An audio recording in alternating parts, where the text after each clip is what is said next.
السلام علیکم ورحمۃ اللہ وبرکاتہ۔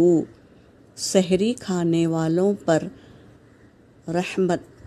حدیث پاک کا مفہوم ہے، رسول کریم صلی اللہ علیہ وسلم نے ارشاد فرمایا، سحری کا کھانا بابرکت ہے، اس لیے اس کو نہ چھوڑا کرو، خواہ پانی کا ایک گھونٹ ہی پی لیا کرو۔ بے شک اللہ تعالیٰ اور فرشتے سحری کھانے والوں پر رحمت کرتے ہیں۔ اللہ تعالیٰ رحمت بھیجتا ہے اور فرشتے رحمت کا نزول کی دعا کرتے ہیں۔